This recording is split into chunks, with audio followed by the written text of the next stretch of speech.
జనసేన పార్టీతో కలిసి వెళ్తున్నారు కదా. చాలామంది ప్రజల్లో ఉన్న అనుమానం ఏంటంటే ఎంతకాలం వీళ్ళు ఇలా కలిసి ఉంటారు, ఎంతకాలం అంటే ఆయన అభిప్రాయాలకి, చంద్రబాబు నాయుడు గారి ఆలోచనలకి, పవన్ కళ్యాణ్ గారి అభిప్రాయాలకి ఎంతకాలం సారూప్యత ఉంటుంది, ఎంతకాలం వీళ్ళు కలిసి ఉండగలుగుతారు అని. చూడండి, ఇది కూడా ఏంటంటే ఖచ్చితంగా సామాన్య ప్రజానికాల్లో ఎక్కడ కూడా అనుమానాలు లేవు. ఖచ్చితంగా అనుమానాలు పుట్టించే పార్టీ వైఎస్ఆర్సీపీ పార్టీ. కూటమి అన్న తర్వాత మీరు ఎన్ని సీట్లు కావాలి, 70 సీట్లు ఇస్తారు, 70 సీట్లు ఇస్తారని చెప్పి వాళ్ళు కొన్ని ప్రలోభాలు గుర్తుపెట్టారు. తర్వాత 24 సీట్లు ఇస్తే 24 ఇచ్చారు, పాపం పవన్ కళ్యాణ్ అన్యాయం చేశారని చెప్పి ఆ విధమైన మాటలు చెప్పింది ఎవరు? వైఎస్ఆర్సీపీ వాళ్ళు చెప్పారు. సో ఖచ్చితంగా వచ్చిన తర్వాత కూడా వాళ్ళు కొట్టేసుకుంటున్నారు, వీళ్ళకి సఖ్యతలు అంటే ప్రతి ఒక్కటి కూడా పుకార్లే. ఈ రోజున లోకేష్ గారికి కానీ లేదంటే చంద్రబాబు నాయుడు గారికి కానీ పవన్ కళ్యాణ్ గారికి కానీ ఒక సమైక్యమైన ఒక దృష్టి ఉంది కాబట్టి, దూరదృష్టి ఉంది కాబట్టి వాళ్ళందరూ కూడా ఏకమై, ఎందుకంటే 5 వేలు కలిస్తేనే పిడికిలు బలం ఉంటుంది. సో అదేవిధంగా వీళ్ళందరూ ఏకమై ముందుకెళ్తున్నారు.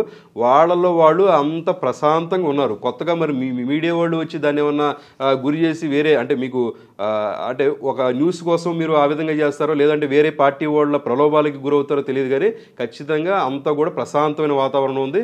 ప్రజెంట్ నామినేటెడ్ పదవులు కూడా ఖచ్చితంగా ఎవరికి ఎన్ని రావాలి, ఏ విధంగా మొత్తం కూడా అంతా మీటింగ్లు పెట్టుకుని కండక్ట్ చేయడం జరిగింది. ఖచ్చితంగా ఎటువంటి ఇష్యూ రాదు. హ్యాపీగా 5 సంవత్సరాల పాటు స్వచ్ఛందమైన పరిపూర్ణమైన పరిపాలన సాగిస్తారు. ఇప్పుడు మీరు పథకాల గురించి, సంక్షేమ పథకాల గురించి ఎక్కడ ఇంకా చంద్రబాబు నాయుడు గారు వాటి మీద వివరణ ఇచ్చే ప్రయత్నం చేయలేదు. ఎందుకని ఆల్రెడీ చేశారు. ఎందుకంటే ఈ రోజున ఏ పేపర్ పట్టుకున్నా ఏ ఫైల్ పట్టుకున్నా అది అత్యంత భయానకంగా ఉంది. ఈ రోజు నిన్నగాక మొన్న మీడియా మీటింగ్ కూడా పెట్టారు చంద్రబాబు నాయుడు గారు. సో ఈ రోజు నాకు పలానా ఏరియాలో ఫండ్ కావాలి అని చెప్పేసి ఒక పేపర్ పట్టుకొని మన కేంద్రానికి వెళ్తే, బాబు ఈ ఫండ్ ఆల్రెడీ మేము లాస్ట్ ఇయర్ మేము శాంక్షన్ చేసాము, దానికి ఇంతవరకు మీ ఓల్డ్ లెక్కలే చెప్పలేదు, లెక్కలు చెప్పిన దాన్ని నేనేం చేయను అంటారు. ఎగ్జాంపుల్ చూస్తే పోలవరం అనుకుందాం. పోలవరంకి ఏంటంటే వాళ్ళు శాంక్షన్ చేసిన అమౌంట్ 400-500 కోట్లు శాంక్షన్ చేశారు ఇప్పుడు 4 years బ్యాక్.